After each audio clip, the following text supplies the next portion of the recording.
हाँ जी, तो हम हमारा चैप्टर नंबर 6 स्टार्ट करते हैं। उसका नाम है इंडस्ट्री एनालिसिस। देखो यार, जैसा मैंने आपको लास्ट चैप्टर की स्टार्टिंग में बोला था, मैं फिर यहाँ पर रिपीट करूंगा। इस चैप्टर में भी मेहनत आपको करनी पड़ेगी। मैं आपको सिर्फ बहुत सिंप्लीफाइड तरीके से चीज़ों को समझाते हुए आपको एक गाइडेंस स्लाइड थ्रो कर दूंगा, बट आपको उसको एनआईएसएम की वर्कबुक के साथ कॉम्प्लीमेंट करना पड़ेगा। इस लेक्चर को अपने हैंडआउट्स के साथ कॉम्प्लीमेंट करना पड़ेगा, और अगले लेक्चर के एंड में आपको क्वेश्चन बैंक के साथ कॉम्प्लीमेंट करना पड़ेगा। तो बिना किसी देरी के, hi this is Path Varman, welcome to the valuation school channel. Video को अभी तक लाइक नहीं किया तो लाइक कर दो, फटाफट कमेंट में कुछ तो लिख दो मेरे भाई। शुरू करते हैं industry analysis chapter number 6, NISM RA15 exam preparation series का।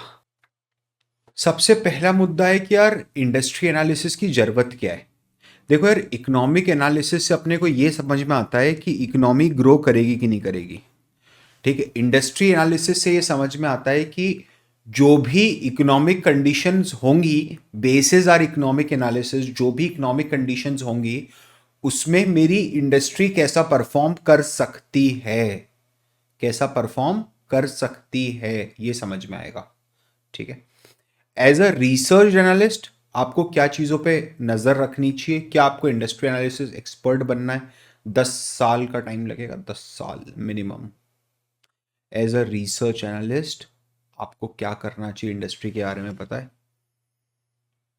जो भी रीसेंट इवेंट्स हैं, इंडस्ट्री में क्या ग्रोथ पोटेंशियल है, इंडस्ट्री का क्या साइज है, आपको मोटा मोटा इंडस्ट्री के बारे में जो चीज़ें जानने की ज़रूरत है, उन सब चीज़ों को आज अपन यहाँ पर ब्रॉडर लेवल पे डिस्कस करेंगे। ठीक है, चलिए।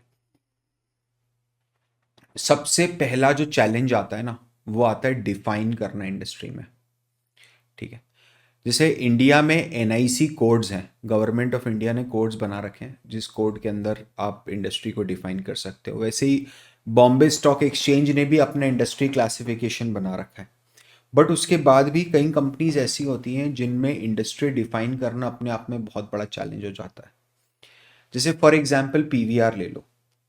ठीक है, पीवीआर अगर अभी अभी पीवीआर सिर्फ इसमें है, सिनेमा में, मल्टीप्लेक्स में, सिनेमा हॉस्पिटैलिटी। बट अगर पीवीआर ये बोलता है कि मैं ओटीटी प्लेटफॉर्म में भी आ जाऊंगा, right now it's a mix and match. Right, say for example Raymonds, known as a textile company, but they are also in the business of chemicals, they are also in the business of cement, they are also in the business of real estate। आप कैसे define करोगे? पहला assignment आज का, comment में लिख के बताओ। और ये सारे असाइनमेंट करना अगर जिगर है तो। ठीक है, पहला असाइनमेंट आज का, कमेंट में लिख के बताओ कि और ऐसी कौन सी कंपनीज हैं जिनमें इंडस्ट्री डिफाइन करना चैलेंजिंग है। ठीक है, मिल जाएंगी, जितनी ढूंढ सकते हो। एक ढूंढ, एक दो, दो दो, तीन, चार, पांच, जितनी बता सकते हो उतनी बताओ। ठीक है, इंडस्ट्री में क्या साइक्लिसिटी होती है? क्या क्या इंडस्ट्री भी साइक्लिकल इन नेचर होती है? क्या बिल्कुल होती है। देखना, साइक्लिसिटी के हिसाब से इन इंडस्ट्रियों को 3 कैटेगरी में बांटा हुआ है। सबसे पहले आपका आ गया डिफेंसिव इंडस्ट्री। डिफेंसिव इंडस्ट्री मतलब हमको फर्क नहीं पड़ता रिसेशन दुनिया जहां इधर की उधर हो जाए। ठीक है, कुछ डिफेंसिव इंडस्ट्री के नाम बताइए। फूड प्रोसेसिंग, अरे भाई खाएंगे ही ना, कोरोना आ जाएगा तो भी खाएंगे। ठीक है, एजुकेशन, हेल्थ केयर, यस और नो। फिर कुछ इंडस्ट्रीज होती हैं सेमी साइक्लिकल। सेमी साइक्लिकल मतलब वो ऐसी इंडस्ट्रीज हैं जहां पर रिसेशन का इम्पैक्ट पड़ता है बट बहुत ज्यादा नहीं पड़ता। मतलब उनके डाउनफॉल का इम्पैक्ट तो आता है बट बहुत ज्यादा नहीं आता, जैसे कि लैपटॉप्स, जैसे कि मोबाइल्स। ठीक है, ऐसे गुड्स जो आपको डे टू डे में यूज होते हैं, but it also comes under luxury. आपका दिन निकल जाएगा बिना मोबाइल के। ठीक है, थोड़ा डिस्कंफर्ट होगा, that's it. It is not necessary like food. फिर कुछ होती है जो डीप साइक्लिकल इंडस्ट्रीज होती है, जैसे रियल स्टेट। जैसे रियल स्टेट में लास्ट बूम 2008 में आया था, वैसा बूम अब क्रिएट हो रहा है। ठीक है, केमिकल इंडस्ट्रीज, एक बार केमिकल चला तो चला, जब गिरा तो फिर वो ऐसा गिरा कि लोग देखते रह गए। ठीक है, बढ़ ही नहीं पाया आगे। तो ये मेन क्लासिफिकेशन, अपन इसको नोट्स के साथ और कॉम्प्लीमेंट करेंगे तब आपको और ज्यादा समझ में आएगा। मेरा इंटेंशन क्या होना चाहिए? मैं जब मार्केट साइज किसी भी इंडस्ट्री का, आपको इंडस्ट्री साइज पता होना चाहिए एज अ रिसर्च एनालिस्ट। ठीक है, industry size, market size, industry size को मेजर करने के दो तरीके हैं। एक होता है टॉप डाउन अप्रोच, दूसरा होता है बॉटम अप अप्रोच। से फॉर एग्जांपल हॉस्पिटल इंडस्ट्री ले लो, जो हॉस्पिटल्स होते हैं, हेल्थ केयर हॉस्पिटल्स होते हैं। तो टॉप डाउन अप्रोच के अंदर अगर मार्केट साइज, अच्छा ये बहुत कॉम्प्लिकेटेड होता है, आप ऐसा में समझने के as a student you are able to conclude the market से, आप बता दोगे, मोटा मोटा बता दोगे, बट नॉट समथिंग विच कि आप बिल्कुल एक्यूरेसी के साथ बता पाओ। हैवी लेवल ऑफ फोरकास्टिंग, बहुत heavy data, big data analytics, बहुत सारी चीज़ें इन्वॉल्व होती हैं। कई कंपनीज हैं जो 24/7 का काम ही यही है, 12 महीने यही काम करती हैं, इकोनॉमी और इंडस्ट्री पे एनालिसिस करके रिपोर्ट्स बना बना के बेचती हैं, और 3-3, 4-4, 5-5, 8-8, 10-10 हज़ार डॉलर्स में बेचती हैं। राइट, ऐसा भी नहीं कि कुछ छोटे मोटे में रिपोर्ट बेचना है। तो मार्केट साइज में टॉप डाउन अप्रोच कैसे होगी हॉस्पिटल में, कि भाई इकोनॉमी कैसा कर रही है, ठीक है, हेल्थ केयर के ऊपर क्या स्पेंडिंग हो रही है, ठीक है, लोगों में जो टॉप डाउन अप्रोच है तो डेफिनेटली लोगों के अंदर जो डिजीज है, ठीक है, उसकी इम्यूनिटी का लेवल क्या है पिछले कुछ सालों में, ठीक है, किसी पर्टिकुलर एरिया में कितने नंबर ऑफ पेशेंट हो सकते हैं, पर पेशेंट क्या रेवेन्यू जनरेट होता होगा, ठीक है, ऑन एन एवरेज, और वहाँ से इंडस्ट्री का साइज निकलेगा। यहाँ पर मैंने पहले बड़े लेवल पे हेल्थ केयर स्पेंडिंग पकड़ी, फिर डिजीज पकड़ी, फिर इम्यूनिटी पकड़ी, फिर नंबर ऑफ पेशेंट्स का एक एवरेज निकाला, फिर पर पेशेंट रेवेन्यू निकाला, टॉप से बॉटम में आया, रेवेन्यू नीचे निकला, ठीक है। बॉटम अप्रोच में बताऊँ क्या होगा, मैं क्या करता हूँ, आपको लॉजिकली सोच के बताना। मैं है ना, जो टॉप 5 सबसे बड़े अस्पताल है पूरे इंडिया के, जो हॉस्पिटल्स का ग्रुप है, कॉरपोरेट हॉस्पिटल्स है, बड़े हॉस्पिटल्स, उनका सेल्स, समझना, उनका सेल्स ऐड कर देता हूँ, तो वो मेरा मोटा मोटा इंडस्ट्री का सेल्स हो गया। Hospital is a very wrong example for bottom up approach.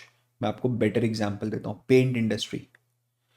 Paint industry का आज आपको सेल्स निकालना है थ्रू बॉटम अप्रोच की, पूरी इंडस्ट्री की कितनी सेल्स रही है, तो आप क्या करोगे, आप एशियन पेंट्स ले लो, नेरोलैक ले लो, ठीक है, आपका वो बर्जर रहता है, बर्जर ले लो, अक्सगो नोबल जो आता है वो ले लो, इंडिगो पेंट्स है वो ले लो, ये 4-5-6 पेंट की कंपनी, JSW पेंट आ रहा है, अगर आता है तो वो ले लो, ठीक है, 4-5 पेंट्स की कंपनीज हैं। क्या इनके पास पूरा का पूरा 80-90% मार्केट शेयर कंट्रोल करके बैठी होंगी क्या कंपनीज, सोच के बताइए। तो इनका इनका जो सेल्स है, आप बोल सकते हो ना कि प्रोबेबली मोटा मोटा ये मेरा भी सेल्स है, मतलब मेरी पूरे सेक्टर का सेल है, मेरे पूरे मार्केट का ओवरऑल सेल्स है, ठीक है। और एक बात ध्यान रखना, जब भी आप मार्केट साइज किसी कंपनी का या किसी इंडस्ट्री का एनालाइज करते हो, किसी कंपनी का एनालाइज करते हो कि यार इस कंपनी का मार्केट साइज ये है, ठीक है, तो उसके साथ है ना आप उसका ग्रोथ पोटेंशियल भी एनालाइज करते हो, वो ऑटोमेटिकली हो जाता है। रीजन बीइंग, जैसे आप देखोगे इंडिया में बिस्किट, ठीक है, से फॉर एग्जाम्पल, एक एग्जाम्पल ले रहा हूँ कि इंडिया में से for example 60% market share biscuit में पार्ले कंपनी का है। अब पार्ले कंपनी को है ना 60 से 90 पहुंचने में बहुत डिफिकल्टी हो जाएगी। कारण क्या है ना, कि ऐसा नहीं होगा कि हर 10 में से 9 आदमी पार्ले का बिस्किट खाता हुआ घूम रहा है, ब्रिटानिया भी है, दूसरे भी लोकल बिस्किट्स हैं। तो जिस कंपनी का बड़ा मार्केट शेयर होता है ना, उसको फ्यूचर ग्रोथ अचीव करना उसके लिए ज़्यादा डिफिकल्ट होगा एज कंपेयर टू समबडी जिसका मार्केट शेयर छोटा है। एक और अच्छा एग्जाम्पल देता हूँ, जैसे आप मान लो सेरेलैक है, ठीक है, तो नेस्ले का बेबी फूड प्रोडक्ट में 90% मार्केट शेयर है। अब बेबी फूड प्रोडक्ट को 90 से 99 लाने में पसीना निकल जाएगा, अब ग्रोथ पोटेंशियल नहीं बचा है। लेकिन एक दूसरा ब्रांड है स्लर्प करके, अनुष्का शर्मा जिसका ऐड करती थी, ठीक है, अब वो ब्रांड बहुत छोटा है, उसका सिर्फ 1.5% या 0.25% मार्केट शेयर है, तो वो है ना क्विकली अपना मार्केट शेयर बढ़ा के 10, 15, 20% तक लेके जा सकता है। जिस कंपनी का मार्केट शेयर छोटा होगा ना, वही अपना मार्केट शेयर बड़ा कर सकता है, मैं वो बता रहा हूँ, ग्रोथ उसी कंपनी को मिलती है। तभी स्मॉल कैप स्टॉक्स जो होते हैं, जो छोटे स्टॉक्स होते हैं, छोटे बिजनेसेस होते हैं, उनकी उनमें रिटर्न परसेंटेज ज़्यादा होता है, रिस्क भी ज़्यादा होता है as compare to large cap. Reliance Industries का एक साल में डबल होना नामुमकिन जैसा है, लेकिन एक छोटी कंपनी एक साल में डबल हो सकती है। आई यू गेटिंग माई पॉइंट, क्या आपको मेरी बात समझ में आ रही है मैं क्या बोल रहा हूँ, ठीक है, समझ में आया अच्छे से। चलिए, अब देखिए, सेक्युलर ट्रेंड जो होता है ना, जब भी इकोनॉमी के अंदर आप देखोगे कि एक जो इंडस्ट्री है आपकी, ठीक है, वो सेक्युलर ट्रेंड में जब आती है, एक लॉन्ग टर्म चेंज होता है इकोनॉमी के अंदर, तो वो किन फैक्टर्स के कारण हो सकता है, यहां पर अपन उसकी थोड़ी डेप्थ में बात करते हैं, प्रैक्टिकल एग्जाम्पल्स लेते हुए बात करते हैं। ठीक है, चैप्टर ही ऐसा है, में यहाँ लिखने का कुछ है नहीं ज़्यादा, जहाँ प्रैक्टिकल आएगा अपन प्रैक्टिकल भी बहुत डीप डाइव करके करेंगे। ठीक है, सेक्युलर ट्रेंड में मतलब लॉन्ग टर्म ट्रेंड ही चेंज हो गया, साला धंधा ही बदल गया, लॉन्ग टर्म में हमेशा के लिए बदल गया। टेक्नोलॉजिकल एडवांसमेंट के कारण चेंज आता है क्या, जैसे पेजर इंडस्ट्री थी, आपको पता है पेजर करके एक इंस्ट्रूमेंट आता था पहले, मोबाइल फोन्स के जस्ट पहले मोबाइल फोन आया, वो टेक्नोलॉजिकल एडवांसमेंट ने सब कुछ बदल के रख दिया। सिमिलरली स्मार्ट वॉच आई, उसने रिवॉल्यूशन क्रिएट कर दिया। ठीक है, चैट जीपीटी आया, उसने अपने जीने का तरीका बदल दिया, उसने अपने ऑपरेट करने का बिहेवियर चेंज हो गया उसके कारण। चेंज इन इनकम लेवल, लोगों की, मैंने क्या बताया था आपको, जैसे ही पर कैपिटा इनकम बढ़ती है लोग क्या करते हैं, उसको अपनी लाइफस्टाइल, अपनी स्टैंडर्ड ऑफ लिविंग बढ़ा देते हैं तुरंत। ठीक है, तो जैसे जो पिज्जा कंपनीज हैं यार, जो बंदा 100 रुपये, 150, 200 रुपये की दिहाड़ी करता है, वो 250, 300 रुपये का पिज्जा कैसे खाएगा? पूरे दिन की मेहनत को एक पिज्जा में लगाएगा, इसको 4 लोग भी ढंग से नहीं खा सकते। लेकिन जब उसकी इनकम बढ़ के 1000, 1500 रुपये रोज की होती है, तब वो अफोर्ड कर सकता है 150 रुपये का पिज्जा, मैं ये बताना चाह रहा हूँ।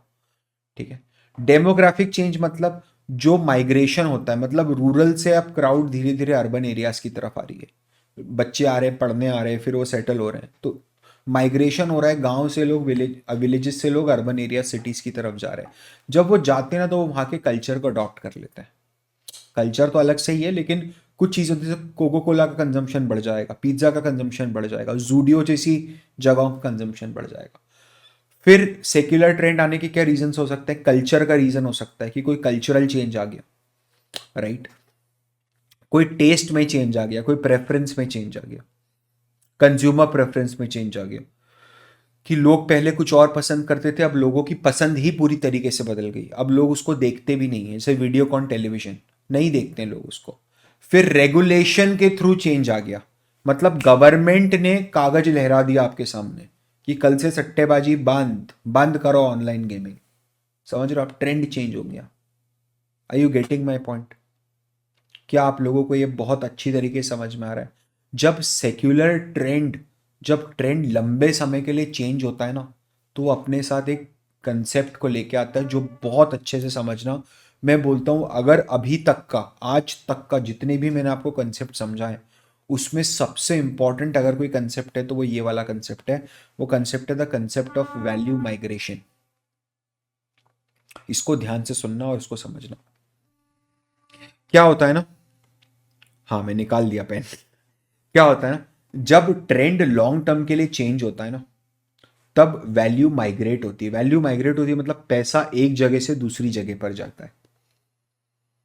तो पैसा एक पर्टिकुलर लेवल पे दूसरे लेवल पे जा सकता है, सेम लेवल पे मूव हो सकता है, या बहुत सारे लोगों का पैसा एक आदमी के पास, एक कंपनी के पास जा सकता है, लेवल चेंज हो सकता है, या एक कंपनी का पैसा बहुत सारे लोगों के पास जा सकता है।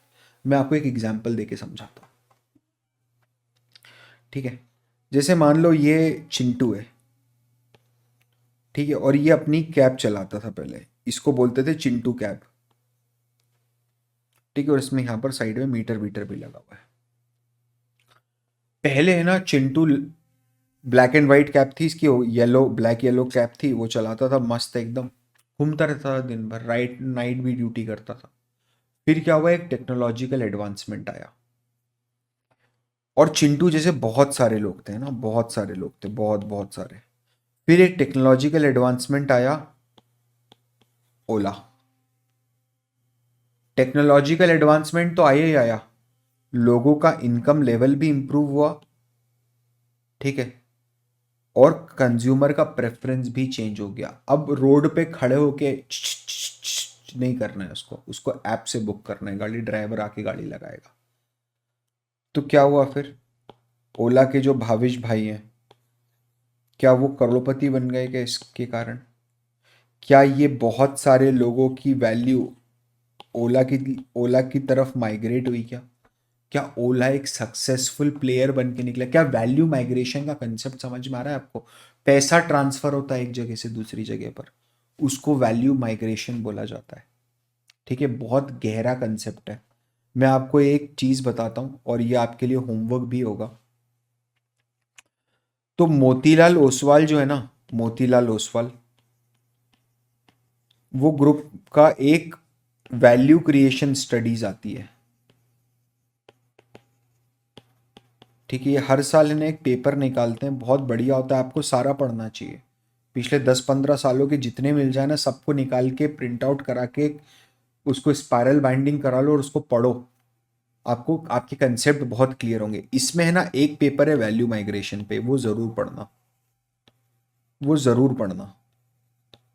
ठीक है, एक वैल्यू माइग्रेशन पे पढ़ना और एक वैल्यूएशन पे पढ़ना, ये दो पेपर्स हैं, ये तो जरूर पढ़ना ही पढ़ना, कुछ पढ़ना या मत पढ़ना। ठीक है, चलिए। तो वैल्यू माइग्रेशन कैसे, क्या ज्योग्राफी का माइग्रेशन हो सकता है कि पैसा एक देश से दूसरे देश में जा रहा हो? बिल्कुल हो सकता है। जैसे मान लो कोई ऑयल रिच कंट्री थी, उसका ऑयल खत्म हो गया, राइट? अब क्योंकि ज्योग्राफी है तो कंस्ट्रेंट्स तो यही होंगे, परमानेंट नेचुरल कंस्ट्रेंट्स होंगे ज्योग्राफी में। ठीक है, तो ऑयल खत्म हो गया, अब वो जगह बंजर है, किसी काम की नहीं, तो पूरी की पूरी वैल्यू कहां पर माइग्रेट हो जाएगी? जहां पर अब एनर्जी है, राइट? क्रॉस इंडस्ट्री माइग्रेशन मतलब पहले जो दुकानें होती थी, उनकी जगह अब अमेजोन आ गया, तो लोग अब क्या कर रहे हैं? अब दुकानों की बदले अब अमेजोन से खरीद रहे हैं। वैल्यू क्या माइग्रेट हो रही है? बहुत सारे दुकानदारों से वैल्यू माइग्रेट होकर ई कॉमर्स कंपनीज की तरफ जा रही है। वो क्रॉस इंडस्ट्री माइग्रेशन है। फिर वैल्यू चेन माइग्रेशन का क्या मतलब है? Value chain migration, value chain समझते हो क्या होता है? वैल्यू चेन मतलब मेरा प्रोडक्ट जब बना तो वो किन किन प्रोसीजर से होके निकला, उसको वैल्यू चेन बोला जाता है। तो जब इलेक्ट्रॉनिक व्हीकल्स का चलन बढ़ा, ठीक है, जब इलेक्ट्रॉनिक व्हीकल्स का चलन बढ़ा, तब क्या ट्रेडिशनल ऑटोमोबाइल का चलन गिर गया क्या उसके कारण? बिल्कुल गिरा। देखो ना, एक एक दूसरी को ईट कर रही है ना। लेकिन इस ईवी के कारण क्या बैटरी कंपनीज की तरफ वैल्यू माइग्रेट हुई क्या? थोड़ी सी देखना, ये जो वैल्यू इसने लूज करी ना, इसने कुछ वैल्यू इधर माइग्रेट करी, कुछ वैल्यू इधर माइग्रेट करी। ये आपको लॉजिक लगा के सोचना पड़ेगा मेरे भाई। इसमें क्या है ऐसा जो आप नहीं सोच सकते हो? खुद बताओ ना। अरे कॉमन सेंस पे तो बात कर रहे हैं अपन पूरी की पूरी, राइट? फिर क्या कंपनीज के केसेस के अंदर भी माइग्रेशन हो सकता है क्या? बिल्कुल हो सकता है। कोई केबल कंपनी है, मान लो हाथवे केबल, वहां से वैल्यू माइग्रेट हो रही है ओटीटी कंपनी को, स्टार स्टार एशिया लिमिटेड से फॉर एग्जांपल, जो हॉटस्टार वगैरह बनाता है, राइट? ये माइग्रेशन का कंसेप्ट है, वैल्यू माइग्रेट होती है। ठीक है, जब भी कोई स्ट्रक्चरल चेंज होता है इकोनॉमी के अंदर, वैल्यू का माइग्रेशन होता है। क्या वैल्यू माइग्रेट हुई क्या? जो फिजिकल कोचिंग सेंटर्स थे उनसे वैल्यू माइग्रेट होके कहाँ पर आई? ऑनलाइन कोचिंग सेंटर्स, एडटेक के पर वैल्यू माइग्रेट हुई over a long period of time, right? चलिए, बिजनेस लाइफ साइकिल समझिए क्या होता है। ठीक है, बिजनेस लाइफ साइकिल समझिए क्या होता है। कोई भी जब कंपनी होती है ना, तो वो अपनी पूरी लाइफ के दौरान एक पर्टिकुलर पैटर्न बनाते हुए आगे बढ़ती है। जैसे ये जो शुरुआती स्टेज होता है ना कंपनी का, ये वाला, ये होता है नेसेंट स्टेज, इसको नेसेंट बोल दो, अलग अलग नाम होते हैं। यहाँ पर कंपनी है ना, लॉस मेकिंग कंपनी होती है इस पॉइंट ऑफ टाइम पर। वो प्रोडक्ट, वो बिजनेस की वाइबिलिटी तलाशने की कोशिश कर रहे हैं कि क्या ये बिजनेस सक्सेसफुल है। जब वो वाइबिलिटी उनको मिलती है, उनको समझ में आ जाता है कि धंधा कैसे करना है, फिर वो कंपनी जो होती है ना, वो कंपनी फिर हाई ग्रोथ पीरियड में घुसती है, हाई ग्रोथ पीरियड में घुसती है। समझ रहे हो कि वो कंपनी बहुत तेजी से ग्रो करेगी over a period of time. से आप टेस्ला का अगर एग्जांपल लो, तो 2007 से लेकर के 2014 तक के जो 7 साल थे टेस्ला के, वो नेसेंट स्टेज में थे। Tesla was struggling, right? They were trying there prototypes, they were looking for a market viability, they were looking for a right time, they were looking for sustainable vehicle at a right price for American audience, right? वहां से Tesla ने 2014 onwards एक high growth period के अंदर entry ली। 2014 से 2018 तक 4 साल Tesla ने इतना पैसा कमाया जिसकी कोई हद नहीं. It became a house hold name in US. It was a successful product, right. फिर क्या होता है पता है, फिर कंपनी ना मेच्योरिटी में आ जाती है. जब कंपनी मेच्योरिटी में आ जाती है इसका मतलब ये होता है कि उसके ग्रोथ प्रोस्पेक्ट कम हो जाते हैं. अब उसके पास ग्रोथ करने के लिए कुछ बचा नहीं है. अब वो मार्जिन्स भी ज़्यादा उसके पास रहेंगे नहीं. प्रॉफिटेबिलिटी कम हो जाती है कंपनी के over a period of time. ठीक है, इसको बोला जाता है मेच्योरिटी फेस. मेच्योरिटी फेस की कंपनी को डिसाइड करना होगा कि अब हमको क्या करना है. क्योंकि अगर अब उन्होंने कुछ नहीं करा तो मेच्योरिटी के बाद जो अगला फेस आता है ना वो डिक्लाइन फेस होता है. ठीक है, अगर अब कुछ नहीं करा तो वो डिक्लाइन फेस है. लेकिन अगर अब इन्होंने कुछ कर दिया, कोई नया री इन्वेंशन कर दिया, कोई नया पिवट मार दिया, ठीक है, कोई नया आइडिया लेके आ गए ना, तो फिर ये हाई ग्रोथ फेस के अंदर एंट्री मार देंगे. इसका अगर रियल लाइफ केस स्टडी सुनना है तो सुनो. अमेजॉन ने 2007, अमेजॉन का एक हाई ग्रोथ पीरियड था यूएस में 2007 ऑनवर्ड्स. 2007 से 2013 तक आते आते अमेजॉन को समझ में आ गया कि अपन मेच्योर फेस में आ गए, यूएस में अब कुछ मज़ा रहा नहीं है. अमेजॉन अगर यूएस में ही रह जाता जैसा वॉलमार्ट रह गया तो अमेजॉन आज डिक्लाइनिंग कंपनी होती. अमेजॉन ने क्या करा पता है, 2013 में अमेजॉन ने पिवट मार दिया. बोले let's explore international markets. Amazon की नज़र पड़ी इंडिया पे, a country with 150 crore people, right. How can we miss this opportunity, and they entered into India market. उसके बाद अमेजॉन की पूरी स्टोरी चेंज हो गई. जाके आप पढ़ लीजिएगा the contribution of India in Amazon growth story. ठीक है, आपको खुद समझ में आ जाएगा. ठीक है, ये होता है बिजनेस लाइफ साइकिल. इसको आप नोट्स के साथ पढ़ेंगे, आपको मज़ा आ जाएगा पढ़ के. ठीक है, आपको ये समझना है कि इंडस्ट्री में जो लैंडस्केप है, एक इंडस्ट्री है, उसमें कितने तरह के प्लेयर्स इन्वॉल्व होते हैं. जैसे बायर है, सेलर है, सप्लायर है जो आपको सप्लाई करता है, आपके कॉम्पिटिटर्स हैं. ठीक है, जो कंपीटिंग कंपनीज है जिनके साथ अपन compete कर रहे हैं. हमारे रेगुलेटर्स हैं, मतलब इनकम टैक्स अथॉरिटी है, जो लाइसेंसिंग अथॉरिटी है दूसरे. हमारे टेक्नोलॉजी प्रोवाइडर्स हैं. ये सब मिलके एक इंडस्ट्री बनती है. ठीक है, जब ये इंडस्ट्री बनती है ना तो ये इंडस्ट्री अलग अलग तरीके से एनालिसिस होता है. कुछ अलग अलग फ्रेमवर्क्स दिए हुए हैं जिनके बेसिस पे एनालिसिस होता है. उसमें से एक फ्रेमवर्क को आज अपन थोड़ा सा समझते हैं. ठीक है, और इसके बाद अपन इसको और डेप्थ में समझेंगे अगले सेशन में. ठीक है, एक फ्रेमवर्क आपने सुना होगा, porter forces, porters 5 forces model. ठीक है, इसमें क्या होता है ना, इसमें बेसिकली होता है कि हॉरिजॉन्टल फोर्स लग रहा है. हॉरिजॉन्टल फोर्स लग रहा है मतलब जिस इन्वायरमेंट में आप काम कर रहे हो ना, accept your buyer and seller, जो भी इन्वायरमेंट है आपका, कि आपके जो कॉम्पिटिटर्स है बेसिकली. ठीक है, यहाँ पर कॉम्पिटिटर्स की बात हो रही है. अगर आप देखोगे तो सब्सटीट्यूट, न्यू एंट्रेंट और स्टेब्लिश्ड राइवलरी, यहाँ पर बात कॉम्पिटिटर्स की है. तो आपके ऊपर जो एक फोर्स आता है, आपके बिजनेस के ऊपर एक थ्रेट आता है, वो आता है थ्रेट ऑफ सब्सटीट्यूट. कि कहीं ऐसा तो नहीं कि आपका प्रोडक्ट कोई भी आसानी से सब्सटीट्यूट कर देगा. क्या कोई नया एंट्री जब हो रही है कॉम्पिटिटर की तो आपका बिजनेस में नुकसान हो रहा है. ये यूजुअली कब होता है पता है, जब हाई बैरियर ऑफ एंट्री वाले बिजनेसेस के अंदर नया कॉम्पिटिटर एंटर होता है. जैसे कोई नई कार मेकिंग कंपनी आ गई, वो सबका धंधा हिला देगी. क्योंकि जिसमें कुबत है कि जो कार बनाने की कंपनी खोल रहा है वो कई हजार करोड़ रुपए का इन्वेस्टमेंट किया है उसने. ठीक है, वो नए इंट्रेंट्स, कोई टेलीकॉम कंपनी नहीं आ गई, हाई बैरियर ऑफ एंट्री ना, लाइसेंस लेना, ये करना वो करना. फिर कई कंपनीज ऐसी होती है जहां पर स्टेब्लिश्ड राइवलरी है, मतलब एक जो प्रोडक्ट है वो इतना बड़ा मार्केट लेके बैठा हुआ है कि उसको तोड़ना नामुमकिन है. जैसे अमूल का बटर, आप कोई भी मक्खन खिला दो, खाऊंगा तो अमूल का बटर ही. Are you getting my point, समझ में आ रहा है आपको. वर्टिकल फोर्स लगता है मतलब bargaining power of supplier. Supplier की बार्गेनिंग पावर पता है कब होगी, जो आपको रॉ मटेरियल सप्लाई कर रहा है ना, उसका अपर हैंड कब होगा आपके ऊपर, जब वो कोई ऐसा प्रोडक्ट आपको बेच रहा है जो बहुत रेयर है और जो उसके अलावा और किसी के पास अवेलेबल नहीं है. ठीक है, अगर आपको अपना सप्लाई, अपना पावर स्ट्रांग रखना है तो आप कब रख सकते हो पता है अपना पावर स्ट्रांग. जैसे समझना, सप्लायर की बार्गेनिंग पावर कब बढ़ेगी? आप सिगरेट बेचने का धंधा करते हो, आप आईटीसी के पास जाओ, बोलो मैं उधार पे दो मेरे को 3 महीने, मैं 3 महीने बाद पैसा दूंगा, आप मुझे आज सिगरेट दो। आईटीसी बोलेगी वो रहा गेट, निकल और आज के बाद आना मत वापस। समझ रहे हो? ये कैश का धंधा है, खरीदना है तो खरीदो, नहीं तो मत खरीदो। Why it is happening?